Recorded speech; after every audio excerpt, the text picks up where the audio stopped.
She said, "I don't see this lasting. So don't get too attached," while enjoying the resort I paid for. So I drove her home and took my revenge.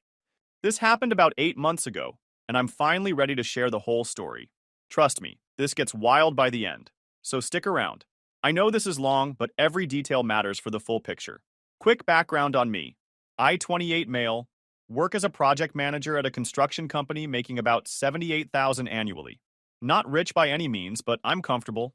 Got my own two-bedroom apartment in a decent part of town, drive a reliable Ford F-150 that's paid off, have about $15,000 in savings. Nothing flashy, but I'm stable and responsible with money, which apparently was both my biggest asset and my biggest downfall in this story. I've always been the type of guy who thinks long-term. I max out my 401k contributions, I budget carefully, I don't blow money on stupid stuff. My friends sometimes joke that I'm too practical, but I've seen what happens when people don't plan ahead. My dad lost his job when I was in high school, and we almost lost our house because he had no emergency fund. That experience shaped how I handle money as an adult. I met her at my gym during peak hours on a Tuesday evening in February. The place was packed with the usual crowd: construction workers like my coworkers, office people getting their evening workout, college students. I go to this particular gym because it's no nonsense, has good equipment, and doesn't cost a fortune. Her name was Sophia, and she was absolutely stunning. The kind of woman who knows she's attractive and has learned exactly how to use it to her advantage. Long blonde hair that always looked professionally styled even after a workout. Incredible figure that she clearly worked hard to maintain. Perfect makeup that somehow never smudged during exercise. She always dressed like she was heading to a magazine photo shoot, even for a gym session, matching workout sets that probably cost more than my monthly grocery budget, newest model Apple Watch, designer water bottle. She worked part-time at some high-end boutique downtown in the fashion district, though I never could figure out how she afforded her obvious expensive lifestyle on retail wages. The designer workout clothes, the professional manicures every week, the perfect highlight job that had to cost at least $200 every 6 weeks. The math didn't add up, but I wasn't thinking with my brain at that point.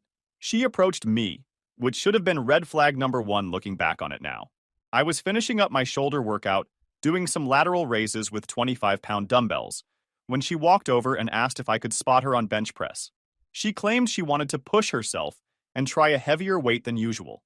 Classic move, but I was completely oblivious and fell for it, hook, line, and sinker. She was benching maybe 85 pounds. Not exactly heavy for someone who appeared to work out regularly, but I stood there spotting her anyway, trying not to stare too obviously at how good she looked. We ended up talking for over an hour after our workouts. She was charming, funny, and seemed genuinely interested in getting to know me. She asked about my job, my hobbies, my family. She laughed at my jokes and seemed impressed when I mentioned I owned my own place. We exchanged numbers and started texting constantly that same night. Within a week, we had our first official date at this trendy Italian place she suggested. The entrees started at $28, which should have been another warning sign, but I was so excited to be dating someone like her that I didn't care about the cost. The first few weeks were incredible. She'd come over to my place almost every evening, partly because my apartment was significantly nicer than her shared living situation with 2 roommates in a rundown house across town, and partly because I had a 65-inch TV, high-speed internet, and actually knew how to cook decent meals from scratch. She'd show up around dinner time, convenient timing, I realize now, and we'd either order takeout from whatever trendy restaurant she was craving, or I'd prepare something while she posted Instagram stories from my leather couch. Looking back, the early warning signs were there if I'd been paying attention. She never offered to pay for dates, not even coffee.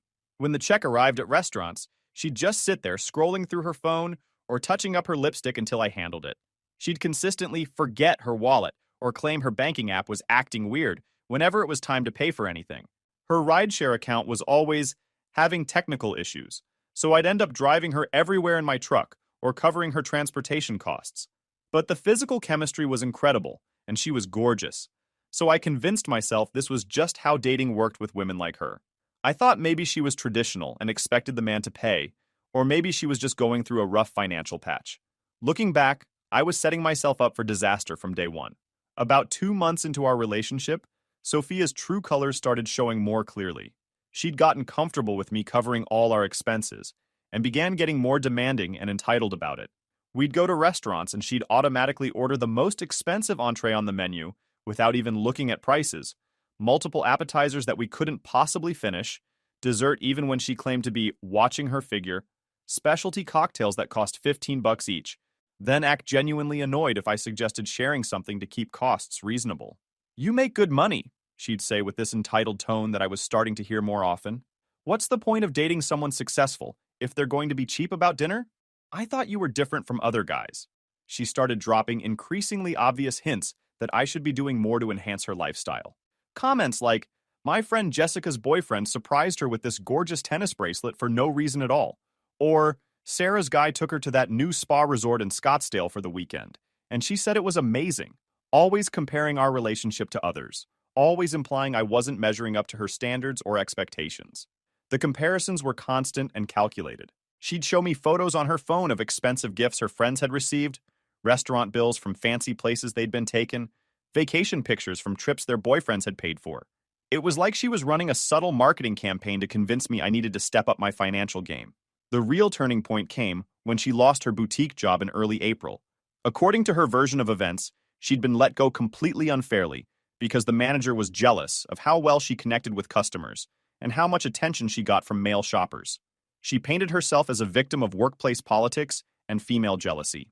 Later, through mutual connections who knew people at the store, I learned the real story. She'd been consistently showing up 20 to 30 minutes late for shifts, spent most of her time taking selfies in the dressing room instead of helping customers, had been caught giving unauthorized discounts to her attractive friends, and had actually been rude to several older female customers who she apparently considered beneath her. When they terminated her employment, she acted like it was a complete travesty of justice and personal attack. "They're just intimidated because customers preferred working with me over the other girls," she explained with complete confidence in her victimhood. "I have natural style sense and social skills that you can't teach. It's not my fault the manager felt threatened by that." Right. Sure, Sophia. Instead of immediately job hunting like any responsible adult would do when they lose their income, she decided she needed time to process this traumatic setback and figure out her next career move, which apparently meant spending her days at expensive coffee shops working on her personal brand, getting professional manicures and pedicures twice a week, and shopping for clothes she couldn't afford at trendy boutiques. This is where I made my biggest mistake. Seeing her stress about unemployment and listening to her complain about money worries, I offered to help with her expenses temporarily, just until she found something new, I told myself. What started as covering an occasional dinner quickly escalated to me funding significant portions of her entire lifestyle. Within 6 weeks, I was contributing $750 monthly toward her portion of rent. Then her car payment, when she claimed to be a little short this month after some unexpected expenses. Then groceries, because she insisted on eating organic everything from Whole Foods and those trendy health food stores that charge $5 for a single apple. The financial entitlement grew exponentially once she realized I was willing to support her. She'd sleep until noon every day, roll out of bed around 11:30, spend an hour doing her makeup and hair, then head to a yoga class or Pilates session. After that, she'd meet friends for expensive lunches at trendy restaurants where they'd spend 3 hours gossiping and taking photos of their food. Then she'd do some networking, which usually meant shopping or getting beauty treatments, before showing up at my apartment around dinner time, expecting me to either cook for her or order takeout. When I'd bring up her job search progress, she'd get defensive and dismissive. "I'm being strategic about this," she'd insist. "I'm networking with the right people and building my personal brand on social media. You wouldn't understand the long-term strategy behind it. You just have to show up at an office every day and follow orders." Her personal brand consisted of posting workout selfies, food photos, and motivational quotes to her 800 Instagram followers, most of whom were probably bots or thirsty guys sliding into her DMs. By month 4, Sophia had become completely comfortable treating me like her personal bank account and ATM machine. The Venmo requests started coming daily for the most ridiculous things imaginable. $35 for essential skincare products that turned out to be a single face mask. $95 for brunch and networking with potential business connections. That was really just gossip sessions with her unemployed girlfriends. $180 for some online course about social media marketing and influencer strategies that she never actually completed or even logged into after the first week.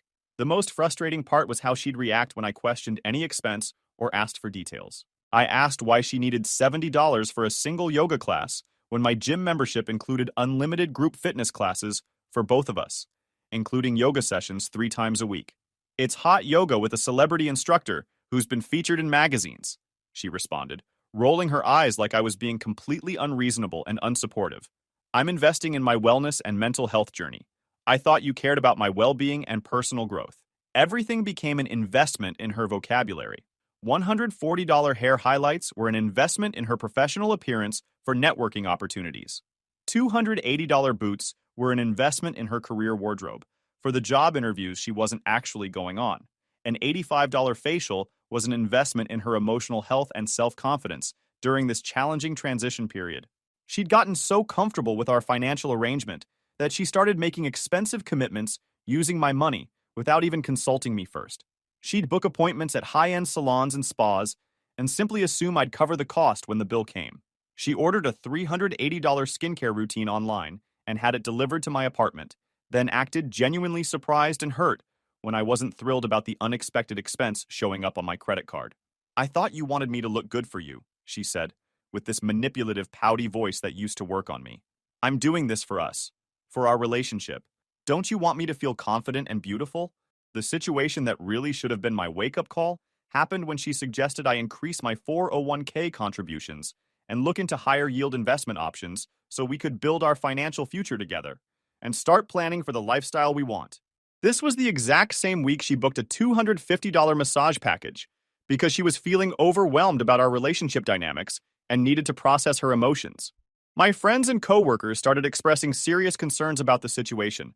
My closest friend pulled me aside after witnessing her order a $22 specialty smoothie with add-ons while I drank free water with lemon and said, "Man, what are you doing? She's completely taking advantage of you and you're letting it happen. This girl is bleeding you dry, and you're acting like it's normal." But I was already in too deep psychologically and financially. I'd spent nearly $7,500 on her over 4 months, and I felt like I had to make the relationship work to justify that massive investment. The sunk cost fallacy is incredibly powerful when you're not thinking clearly and you're emotionally attached to someone. This is where I decided to test exactly how far her sense of entitlement extended and what her true priorities were. Her birthday was approaching in late June, and she'd been dropping increasingly obvious hints for weeks about this specific designer purse she wanted, a $1,150 Louis Vuitton bag that she'd screenshot and texted me multiple times for reference, and just so you know what I really love. I had already been planning something special for her birthday, a romantic weekend getaway to Napa Valley that I'd been researching for weeks. I'd found and booked a charming bed and breakfast with great reviews, made dinner reservations at a highly rated restaurant that required booking a month in advance, planned visits to 2 scenic wineries with private tastings. The entire weekend was going to cost approximately $1,400, including gas, food, activities, and accommodations. But I figured it was her birthday, and maybe this romantic gesture would help her appreciate what we had together and show her I was serious about our relationship. When I told her about the surprise trip, presenting it as this amazing birthday adventure I'd planned just for her, her reaction was not what I had anticipated or hoped for.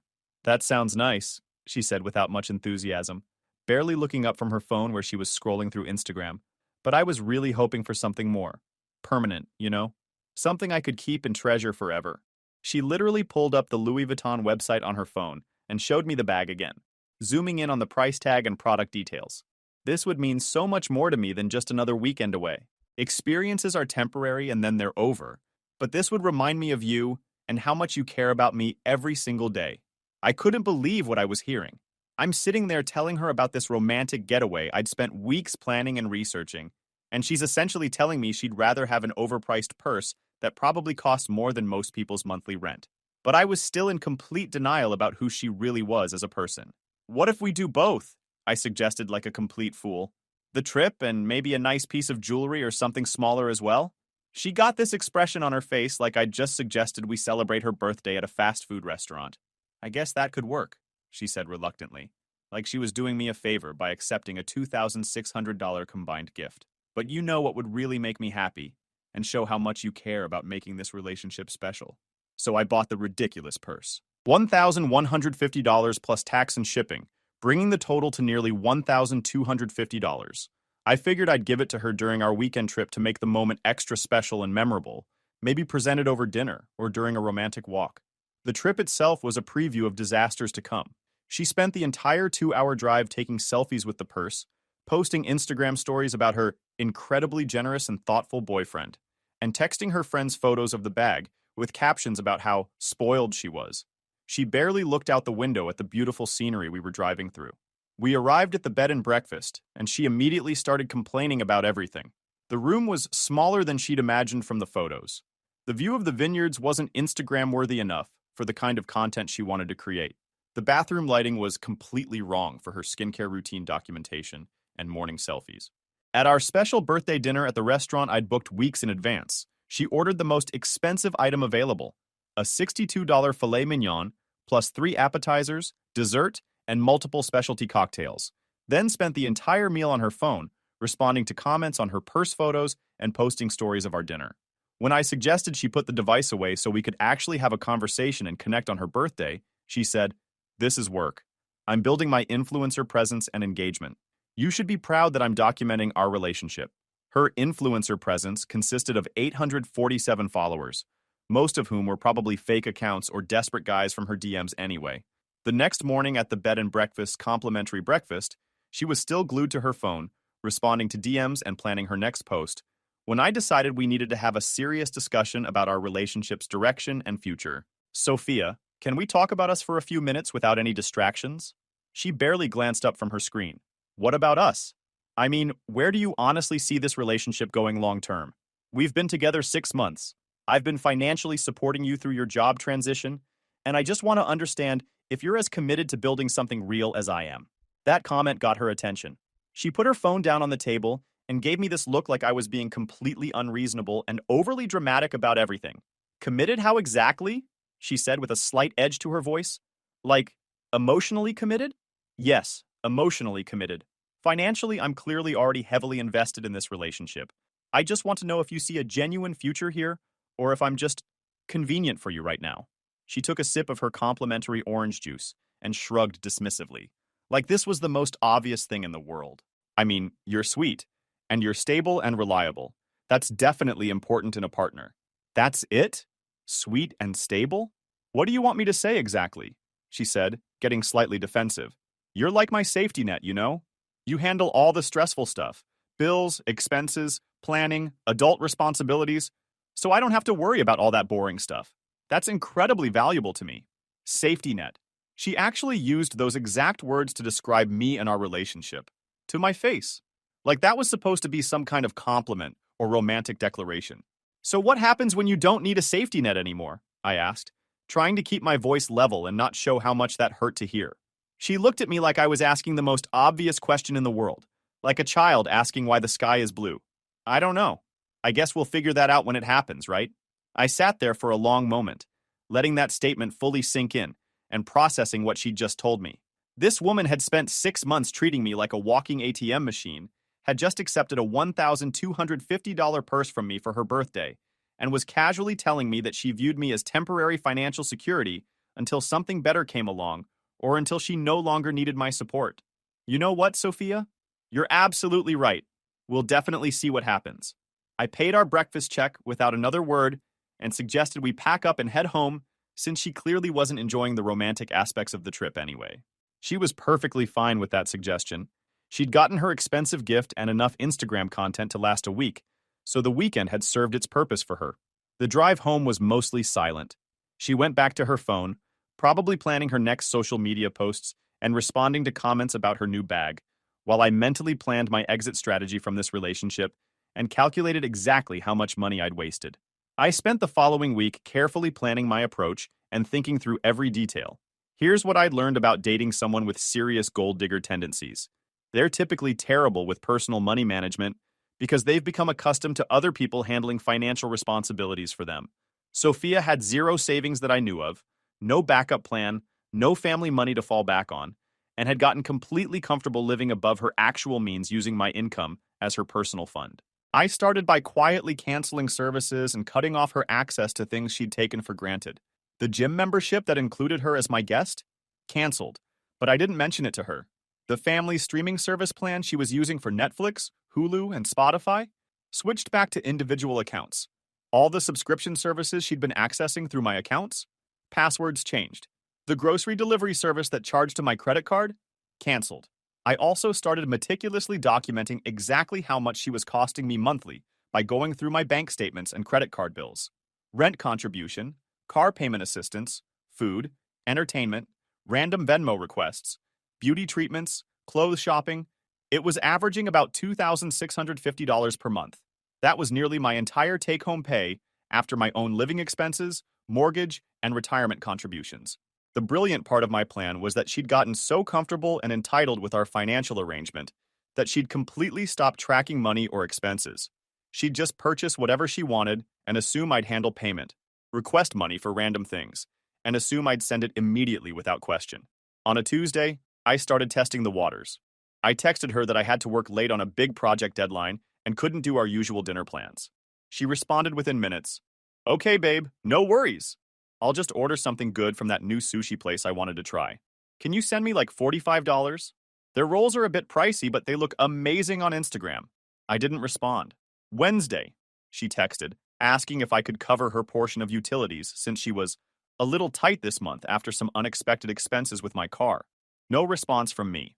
Thursday, she called twice, asking why I hadn't been answering her messages and could I please send money for the sushi because her debit card had been declined when she tried to pay for delivery, and now she owed the restaurant money. I finally replied, "Hey, I think we should have a serious conversation about some things. Can you come over Friday evening?" Friday arrived and she showed up at my apartment carrying multiple shopping bags from expensive cosmetic stores and wearing a completely new outfit I'd never seen before, probably worth $300 easy. "Sorry I'm running late. I found the most adorable top at that boutique I love and had to try it on. The sales girl said it was perfect for my skin tone. Oh, and I scheduled that facial treatment I mentioned for tomorrow morning with that esthetician who works with influencers. Can you transfer me the money tonight so I don't have to stress about payment when I get there?" She said all this while walking into my apartment like she owned the place, putting her shopping bags on my couch and opening my refrigerator to grab a drink without asking. "Actually, that's exactly what I wanted to discuss with you," I said calmly. "What conversation?" She was barely paying attention, pulling out her new makeup purchases to show me and talk about how the colors would be perfect for summer. "Our conversation last weekend about me being your safety net." "Oh, that." She waved her hand dismissively like it was nothing. "I didn't mean anything negative by that. You're being overly sensitive about word choice. I was giving you a compliment." "No, I think you meant it exactly how it sounded. And you're completely right about everything." She finally looked up from her cosmetics, confused by my tone and probably sensing that this conversation was going somewhere she didn't expect. "I have been your safety net. I've covered your rent, your car payment, your food, your entertainment expenses, your beauty treatments, your shopping. I've paid for every single thing you've wanted for months, while you've contributed absolutely nothing to this relationship except your physical presence." "That's not fair," she started to protest, but I interrupted her. "You're right, though. Safety nets are supposed to be temporary. They're designed to catch you when you fall, not to support your entire weight indefinitely while you make no effort to stand on your own." I could see her starting to realize where this conversation was heading, and panic was beginning to set in. "What exactly are you saying here?" "I'm saying you don't need a safety net anymore, Sophia. It's time for you to learn how to support yourself like an actual adult." What happened next exceeded even my most optimistic expectations for natural consequences and poetic justice. Within 3 days of completely cutting off her financial support, Sophia's carefully constructed lifestyle began collapsing, like a house of cards in a windstorm. Her rent was due, and she didn't have the money. Her car payment bounced due to insufficient funds in her account. She went to use the gym and discovered her access had been revoked. She tried to order her usual food delivery and found out her go-to payment method was no longer working. The panic in her voice when she called was actually kind of satisfying. She'd clearly never been in a situation where she had to rely on herself financially, and the reality check was hitting hard. She started with angry, indignant text messages. "You can't just abandon me like this. This is crazy. I can't believe you're being so petty and vindictive over one conversation. I thought you actually cared about me as a person and wanted to support my dreams." I have to admit, I was enjoying watching her scramble. For months, I'd watched her treat money like it was unlimited and assume I'd always be there to bail her out. Now she was getting a crash course in adult responsibility. When I didn't respond to any of her increasingly frantic messages, she switched to manipulation tactics. "I'm genuinely scared and don't know what to do. I've never been in this situation before. I never explicitly asked you to pay for everything. You offered to help me. Can't we just discuss this like mature adults who care about each other?" The gaslighting was incredible. She was trying to rewrite history and make it seem like I had forced financial support on her instead of her constantly expecting and demanding it. Still complete radio silence from me. By the end of week 2, harsh reality had fully set in for her. Her roommates were threatening eviction for unpaid rent and utilities. Her car was scheduled for repossession. She'd burned through what little money she had in her checking account, trying to maintain her expensive lifestyle for a few more days, and her credit cards were maxed out. Through our mutual friend at the gym, I heard she'd been frantically calling everyone she knew asking for loans. Most people saw right through her act. Apparently, she'd been bragging about her generous boyfriend to anyone who would listen, so they knew exactly where her money had been coming from. That's when she showed up at my apartment unannounced on a Sunday evening, actually crying real tears and looking genuinely desperate for the first time since I'd known her. Her hair wasn't perfectly styled, her makeup was smeared, and she was wearing clothes I'd seen her in before. Clear signs that her beauty routine budget had been cut. "Please, I desperately need help," she said, through her sobbing, mascara running down her cheeks. "I don't have anywhere else to turn. My parents refuse to help me anymore because they think I'm irresponsible, and my friends can't loan me significant money because they're all struggling too." Interesting how she finally admitted her parents had been supporting her financially too. I was apparently just the latest in a long line of people funding her lifestyle. "What happened to your influencer career?" I asked with mock concern. "Can't you monetize your 850 followers somehow? Maybe some sponsored posts or affiliate marketing? Don't be cruel to me right now. I'm genuinely terrified about what's going to happen. I might have to move back home with my parents in their tiny apartment. I'll lose everything I've built here. That sounds like a reasonable solution to your problem. Come on, we can figure this out together. I'll find a job immediately, I promise. I'll pay you back every single penny over time. I just need help getting back on my feet this one time, and then I'll never ask for anything again." I looked at her standing there in yesterday's clothes, probably because she couldn't afford laundry service anymore, makeup smeared from crying, that expensive Louis Vuitton purse clutched in her hands like some kind of life preserver, and felt absolutely nothing. 6 months ago, seeing her cry would have broken my heart. Now it just felt like watching someone face the consequences of their own choices. "Remember what you said about not knowing what happens when someone doesn't need a safety net anymore?" I said calmly. "Well, now we both know the answer to that question. Please," she begged desperately, actually getting down on her knees in my doorway. "I'll do anything you want. I'll completely change my behavior and attitude. I'll get a full-time job and contribute to everything. I just need one more chance to prove myself to you." The irony was incredible. She was offering to do all the things a normal girlfriend would do: get a job, contribute financially, show appreciation, but only now that her free ride was over. "You had 6 months of chances, Sophia. Every single day for 6 months, you chose to view me as a personal ATM instead of a boyfriend who deserved respect and appreciation. That was your decision to make. I'll pay back every single dollar I owe you. I'll get 2 jobs if necessary. I'll move in here and split all the expenses. I'll do whatever you want me to do to make this right. What I want is for you to learn that actions have real consequences in the adult world. You treated me like I was completely disposable and replaceable. So now you get to experience what your life looks like without me in it." She tried every manipulation tactic she could think of over the next hour, promising dramatic personal changes, offering to sign some kind of legal repayment contract, even suggesting we could start over completely and build a healthier relationship foundation from scratch. When none of that worked, she got angry and started showing her true colors again. "You're going to destroy my entire life over hurt feelings," she yelled. "I never forced you to pay for everything. You offered to help me and made me dependent on you, and now you're just cutting me off like I'm nothing." There it was. The victim mentality that had probably gotten her through every other situation where someone had stopped enabling her behavior.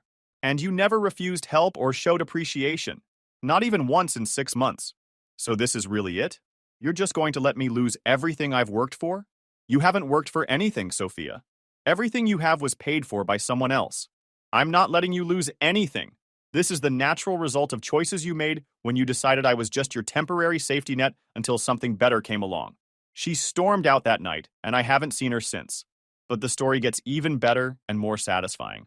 Through mutual friends and social media stalking, I learned she had to move back in with her parents 3 hours away from the city within 2 weeks of our conversation. She got a job waiting tables at a chain restaurant making minimum wage plus tips. She had to sell the Louis Vuitton purse I'd bought her, along with most of her designer clothes and accessories, to help pay off her accumulated debts and avoid having her car repossessed. Her Instagram transformed from daily lifestyle posts featuring expensive food, designer outfits, and exotic locations to maybe one photo per week, usually taken in her childhood bedroom or at her restaurant job. Her follower count dropped to under 500 as people lost interest in her suddenly mundane content. A few months later, she attempted one final contact through a mutual friend from the gym. She wanted my phone number to apologize properly for her mistakes and see if we could maybe meet for coffee and talk things through like adults. I told our friend to give her a simple message. Safety nets don't catch the same person twice. The most satisfying part of this whole experience? I discovered later through the grapevine that she'd been telling people I was financially controlling and emotionally abusive by cutting off support. Because apparently funding someone's entire lifestyle for 6 months and then stopping makes you the villain in their twisted version of reality.